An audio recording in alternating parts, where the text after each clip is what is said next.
Sarah stared. She was at acting class once again, and today she was not really into it. Being here reminded her of the awful experience of the Ugly Girl film falling apart right in front of her. Sarah's eyes sort of fell on the teacher, Coach Bobby, as he spoke. Sort of. It was just that everything that had been going on lately had left her feeling, well, flat. She tried to tell herself that she was an actress. Despite the fact that her production had folded, she was still an actress and whatever.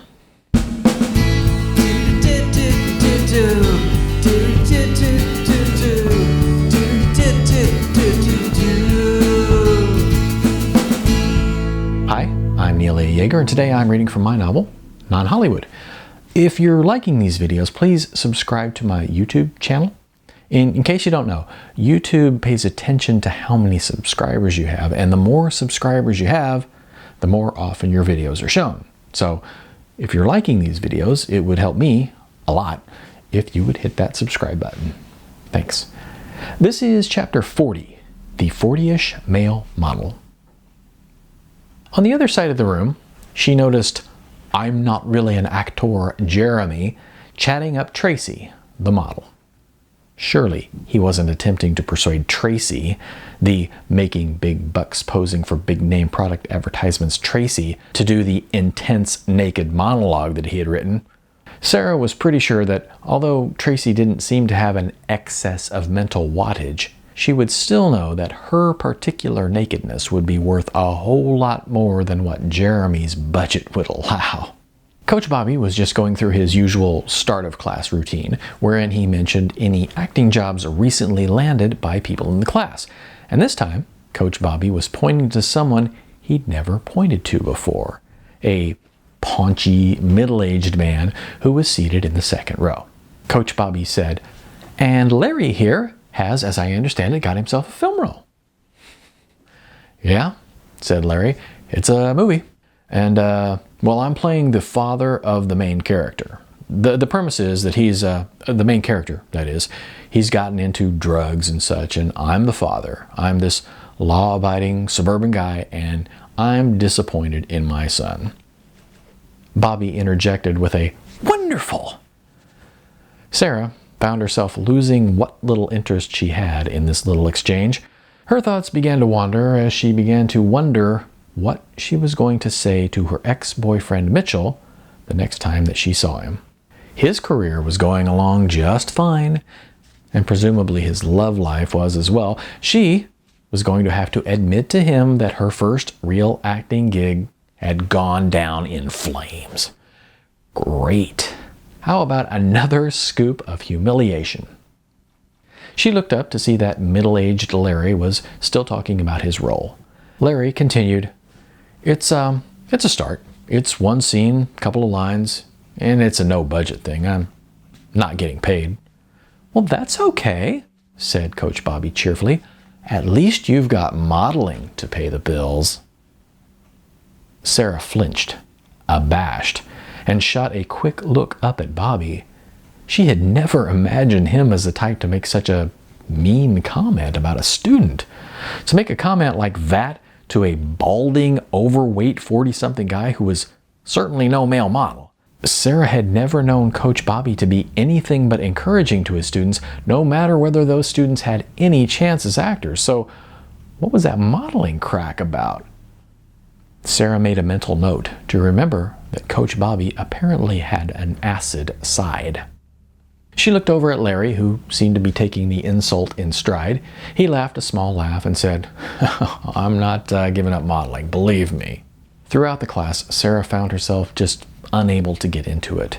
She sort of went through the motions with this one. The only point of interest was when Larry performed his movie scene for the class. He had to run through it several times with Coach Bobby before he started to get it working halfway right. Sarah realized, and she assumed that Coach Bobby did as well, but just didn't say anything, that the reason Larry was having trouble with the scene was because it wasn't very well written. In fact, it was kind of crap.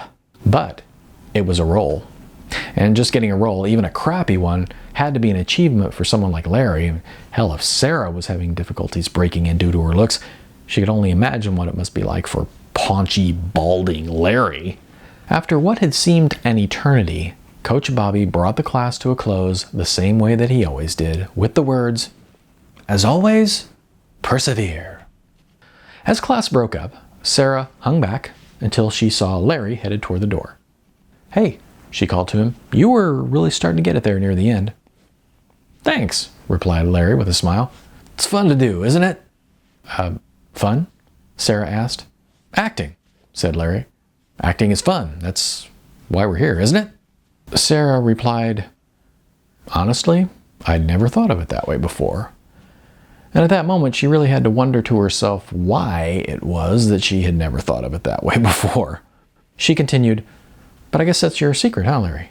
It's that kind of attitude that lets you get on with it and ignore things like that comment of Coach Bobby's." Larry appeared puzzled. Comment? Which comment?" "The one at the start of the class," Sarah said, trailing off.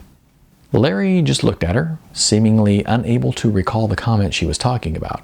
Sarah continued, "You know, that crack about modeling?" "Crack?"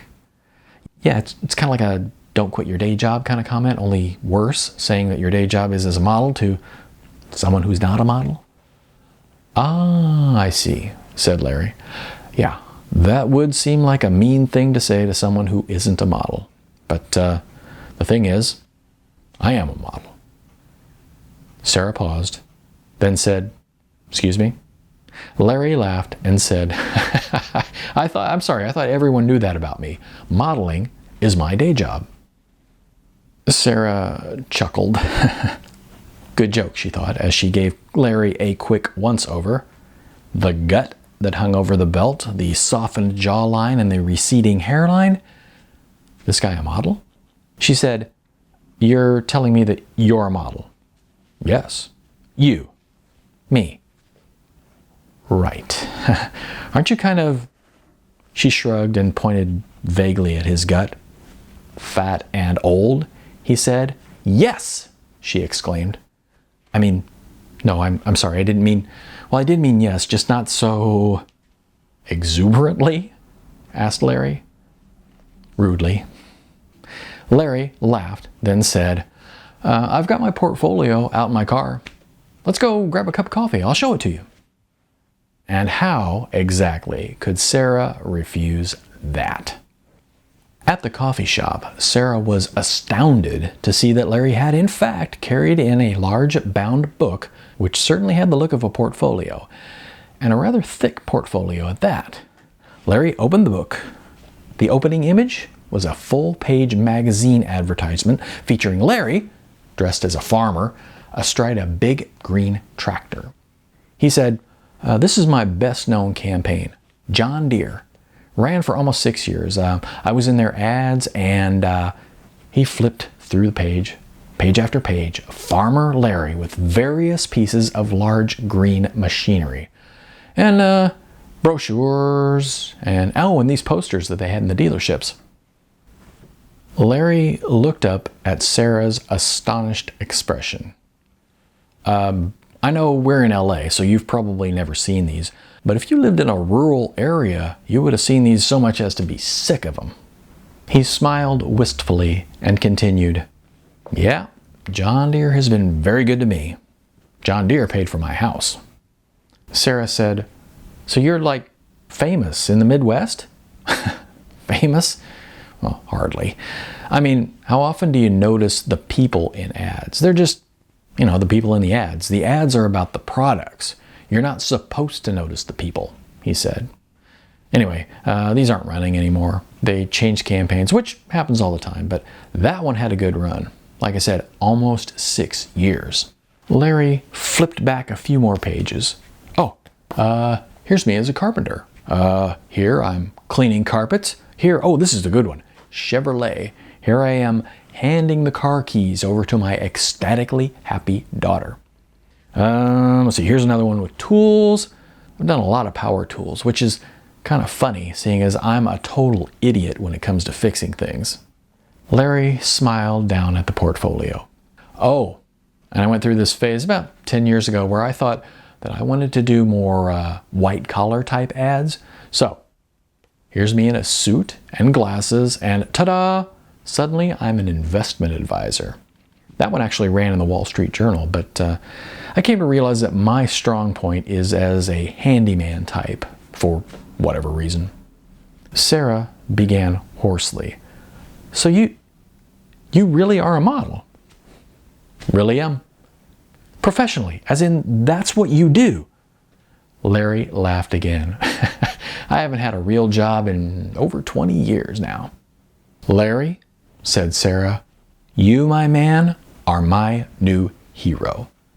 Larry blushed and said, gee, that's nice. No, I mean it, she said. You can't imagine how frustrating things have been for me. The way this whole system is built on looks. The people who I'm supposed to aspire to are people who I don't have a hell of a lot of respect for, and they're people who I physically can't be. The same way that I'm not physically built to play professional basketball, I sometimes think that I'm not physically built to be an actor, which drives me crazy. Because being an actor should be about acting, which I can do. Now, basketball is physical, so it makes sense that what you're built like matters, but being able to act has nothing to do with what your body looks like.